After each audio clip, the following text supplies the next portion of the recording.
Hello everyone, welcome back to my channel. और आज की जो वीडियो है वो है कि अगर हम जो हमारे मील होते हैं, जो हमारे किचन में तीनों टाइम बनते हैं, तो अगर कुछ प्रिपरेशन करके हम अपने किचन में रखते हैं तो बहुत ही आसानी होता है खाना बनाने में। तो चलिए जानते हैं कुछ टिप्स एंड ट्रिक्स।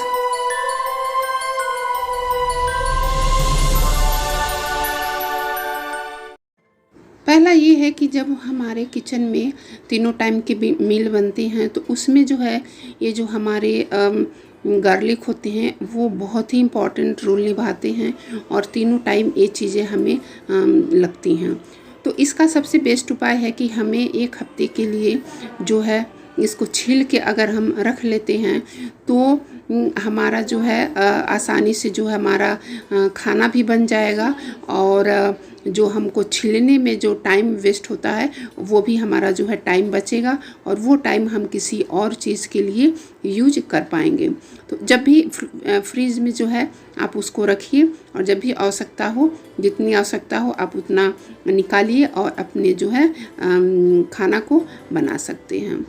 अगला ये है कि जब भी हम अपनी सब्जियां जो है वेजिटेबल जो भी हम अपने मार्केट से लाते हैं तो उनको जो है ऐसा ख़रीदना चाहिए कि वो एक हफ्ते तक आसानी से चल जाएं और बार बार जो है सब्जियों को ख़रीदने की ज़रूरत ना पड़े। क्योंकि अगर हम हस्बैंड वाइफ जॉब पे रहते हैं तो उन्हें ये सब चीज़ें करने में बहुत ही दिक्कत होती है।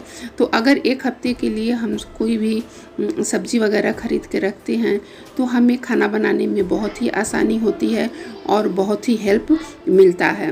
सोचना नहीं रहता है कि हाँ क्या आज बनाएं, क्या ख़रीदें। तो ये सब झंझट से हम बच जाएंगे और हमारा सारा जो है वो समय बच जाएगा। और इसी तरह से कोई भी चीज़ जो होती है अगर हम पहले से प्रिपरेशन करके रखें, जैसे ये धनिया हो गया, उसको बीन के अगर उसको छटाई करके काट के धुल के सुखा के अगर हम रख देते हैं तो वो भी बहुत ही इजी होता है और बस फ्रिज से निकाला और अपने हम भोजन में इसको आसानी से डाल सकते हैं।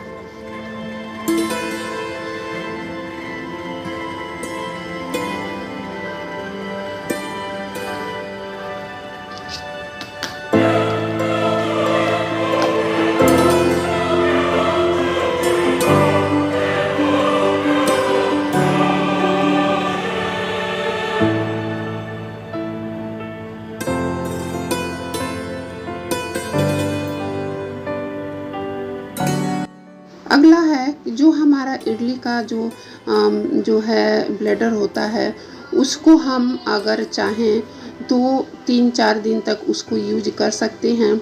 एक दिन हम इडली बना सकते हैं और एक दिन जो है उसको डोसा बना सकते हैं और ये आसानी से 2 डिशेज इसमें आसानी से बन जाएगा। इसको बना के पहले से ही आप अपने फ्रिज में स्टोर करके रखिए। जब भी बनाना हो, इडली बनाना हो, डोसा बनाना हो तो आप इसका जो है तैयारी करके रखिए और आसानी से अपनी जो है मील बना सकते हैं। और क्योंकि इडली और डोसा ऐसा चीज़ है जो सबको पसंद आती है, सब कोई इसे इंजॉय से खाता है। तो आप इस तरह की जो है प्रिपरेशन करके आप पहले से रखिए और अपने टाइम को बचाइए और मन चाहा जो है फूड खाइए। तो इस तरह से प्रिपरेशन कर देने से काफ़ी इजी होता है और 3 से 4 दिन आसानी से वो चल जाएगा।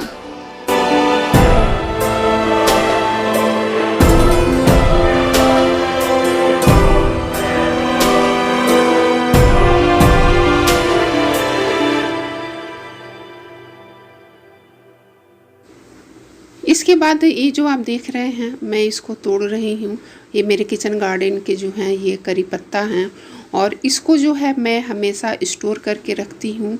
और क्योंकि हमारे जो भोजन में ये बहुत ही इम्पॉर्टेंट रोल निभाते हैं। जैसे दाल को फ्राई करना हो गया, अगर चूड़ा भून रहे हैं तो उसमें ये बहुत काम आता है और कुछ भी कढ़ी बना रहे हैं तो उसमें बहुत काम आता है।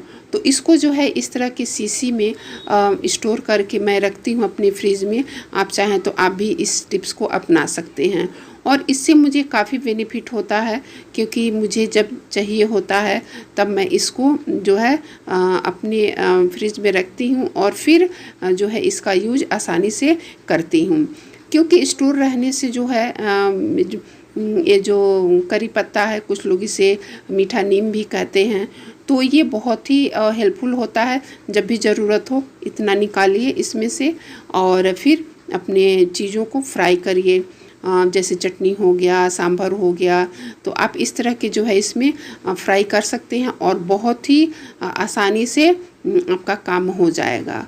और तोड़ के रख देने से ये भी होता है कि हमें चीज़ें याद रहती हैं कि हाँ हमारे फ्रिज में क्या क्या है क्या नहीं है, तो हमें आसानी से हम ये चीज़ें कर पाएंगे।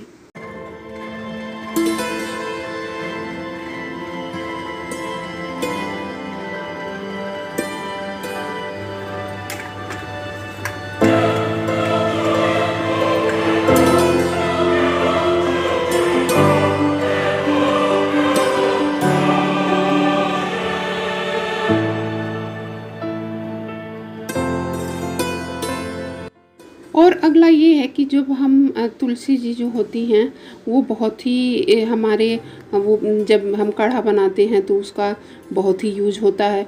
तो इस तरह जो है मैं 1 हफ्ते के लिए इसको तोड़ के रखती हूँ और जब भी मुझे काढ़ा बनाना हो, कुछ भी करना हो तो इसको मैं इस्तेमाल करती हूँ। क्योंकि शनिवार और मंगलवार को जो है तुलसी जी नहीं तोड़ी जाती हैं, तो उस हाल में हम इसको आसानी से यूज कर पाएंगे। तो ये मैं ट्रांसपेरेंट में इसलिए रखती हूँ ताकि जब भी मैं फ्रिज खोलती हूँ तो मुझे याद भी रहता है कि ये चीज़ें मेरे फ्रिज में हैं। तो आशा करती हूँ कि आपको कुछ पसंद आया होगा, कुछ जानकारी मिली होगी, कुछ आइडिया मिला होगा। अगर मेरे चैनल पे नए हैं तो प्लीज़ मेरे चैनल को ज़रूर सब्सक्राइब करिए, बेल आइकन ऑल पे प्रेस करिए इस तरह के कंटेंट को देखने के लिए। तो चलिए फिर मैं आप लोगों से अपने अगले वीडियो, अगले टिप्स में, अगले ब्लॉग में मिलती हूँ। तब तक के लिए bye bye and take care. Love you all.